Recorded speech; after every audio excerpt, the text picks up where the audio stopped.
মারিয়ামের স্বপ্ন, বাগদাদের এক অলৌকিক কাহিনী। একদা বাগদাদের স্বর্ণযুগে যখন শহরটি জ্ঞান আর কেন্দ্র ছিল, সেখানে বাস করত এক যুবতী নাম মারিয়াম।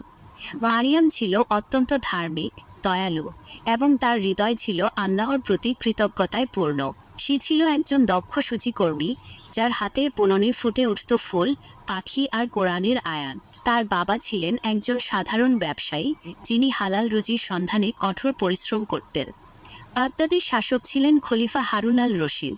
তিনি ছিলেন ন্যায়পরায়ণ, বিচক্ষণ এবং প্রজাদের দুঃখ কষ্টের প্রতি সংবেদনশীল। তবে তার দরবারে ছিল এক ধূর্ত উজির, ইসমাইল, যার চোখ ছিল ক্ষমতার উপর। ইসমাইল মনে মনে খলিফাকে সরিয়ে নিজে শাসক হওয়ার স্বপ্ন দেখত। এক রাতে মারিয়াম এক অদ্ভুত স্বপ্ন দেখল। স্বপ্নে সে দেখল একটি আলোকোজ্জ্বল পথ তাকে মরুভূমির গভীরে নিয়ে যাচ্ছে। সেই পথের শেষে একটি প্রাচীন কুয়োর পাশে একটি মৃতপ্রায় খেজুর গাছ দাঁড়িয়ে আছে। কুয়োর নিচে থেকে এক দুর্বল কণ্ঠস্বর ভেসে আসছে, পানি, এক ফোঁটা পানি।